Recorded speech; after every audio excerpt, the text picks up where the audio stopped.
Una visita especial para concluir el quinto ciclo de Domingos de Patrimonio. Esta iniciativa se puso en marcha en 2010 con motivo de la conmemoración de los 25 años de la inscripción de la Ciudad Vieja y el Acueducto en la lista del Patrimonio Mundial de la UNESCO, contando con un gran éxito de participación, y en esta ocasión no iban a ser menos. Una visita guiada por Paloma Pastor, directora del Museo Tecnológico del Vidrio, para profundizar en el conocimiento de la historia de la Real Fábrica de Cristales de La Granja. El edificio actual, uno de los mejores ejemplos de la arquitectura industrial europea del siglo XVIII, fue encargado por Carlos III a José Díez Gamones. Vamos a hacer un recorrido sobre todo el edificio de la Real Fábrica de Cristales de La Granja para darle a conocer su esplendor a nivel arquitectónico, como es un edificio de los pocos que se conservan actualmente de la época de la Ilustración y dedicado a la industria del vidrio en España, y su significado arquitectónico, toda su historia, la historia de la Real Fábrica de Cristales, cómo se creó esta manufactura en el siglo XVIII, cómo se desarrolló durante todo el XVIII y XIX, y bueno, y qué es lo que hacemos ahora, ¿no?, en la actividad actual dentro de la Fundación Centro Nacional del Vidrio. Digamos, un repaso histórico en cuanto a la parte técnica, tecnología del vidrio, histórico. También vamos a hablar un poco de la parte más humana y social de los trabajadores, de dónde procedían, cómo vinieron, cuándo y quiénes estuvieron aquí. Y también pues hablaremos un poco de las colecciones que tenemos ahora actualmente en el museo, colecciones de cristal de La Granja, de escultura contemporánea, una exposición temporal sobre el European Glass Experience, donde se da a conocer una selección de obras de un concurso celebrado durante este año, de escultores jóvenes de 20 a 40 años, con un proyecto europeo formado por el Museo de Vetrario de Murano, el Museo de Vidrio de Finlandia y nosotros en la parte española, y un poco, bueno, pues darles todo una panorámica de las actividades que hacemos. Por supuesto, ver el soplado, la tecnología del vidrio, y bueno, y habrá aproximadamente 1 hora y media, 1 hora y cuarto. Con respecto a anteriores visitas, ¿qué es lo que más suele gustar a los visitantes? ¿Qué es lo que más les impacta? Pues la verdad es que el horno, el soplado es uno de los temas más atractivos, ¿no? Todos estamos acostumbrados a ver el vidrio entre el día a día, pero no nos paramos a pensar un poco qué es el vidrio, ¿no?, cómo se hacía en la antigüedad, y la diferencia entre vidrio y cristal, que es otro tema muy interesante. Y por supuesto el edificio es una joya de la arquitectura industrial, las colecciones, todo en su conjunto. ¿Cómo es actualmente el día a día en esta fábrica de cristales?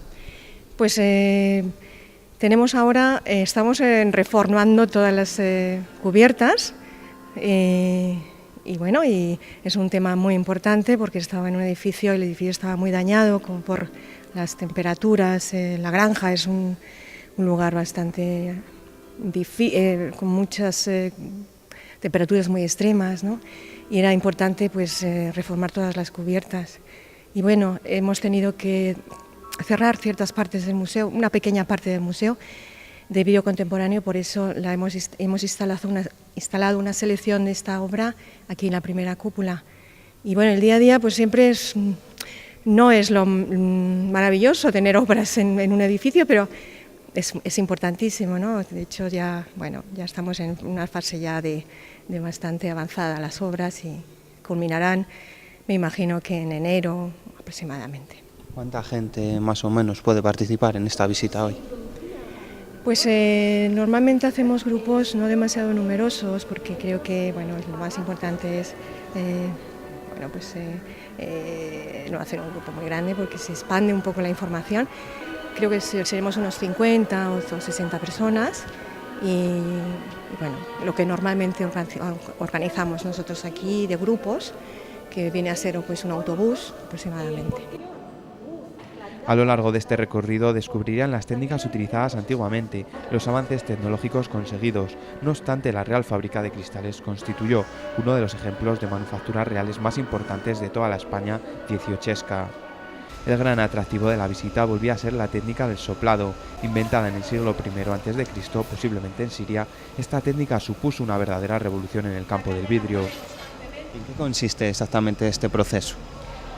Todo el proceso que lleva todo el trabajo, pues mira, dentro de esto tenemos un horno, en el interior del horno está el crisol, que es como una tina, como las que hay ahí, pero de barro refractario, y en el interior, para trabajar, está a 1100 grados el cristal.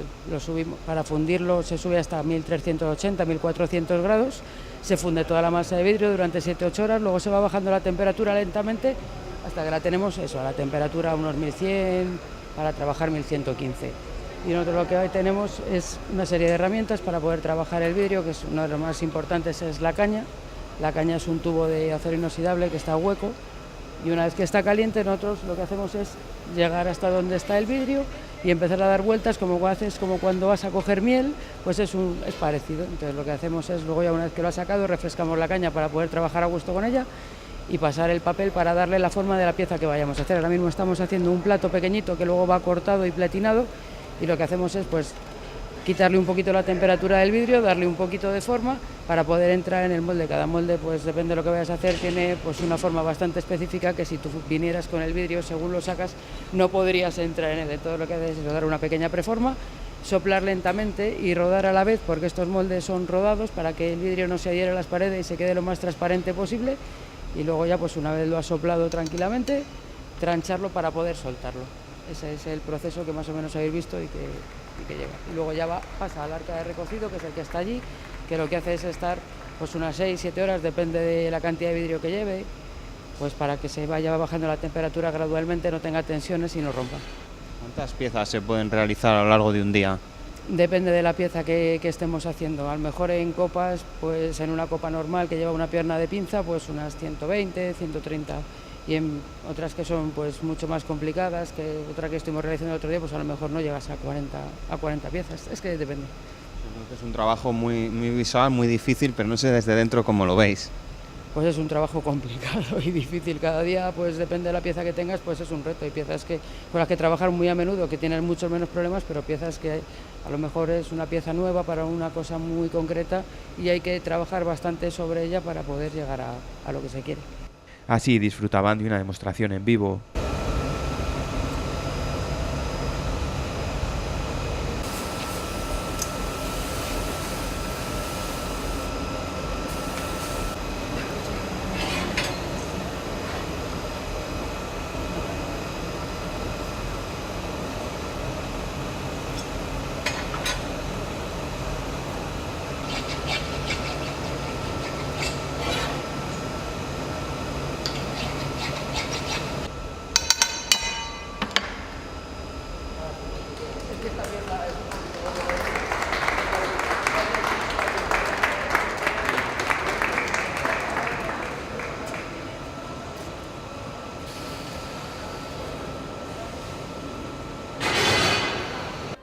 Para proseguir después recorriendo las diferentes colecciones permanentes, vidrio de la granja siglo XVIII y XIX, la muestra tecnológica, botellas y envases europeos del siglo XVI al XIX, las vidrieras Maumejean del siglo XIX y XX o el vidrio artístico contemporáneo.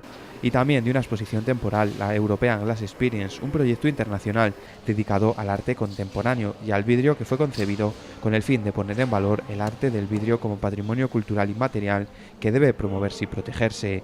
Con esta interesante visita concluía el ciclo de Domingos de Patrimonio que se ha extendido desde el pasado mes de marzo.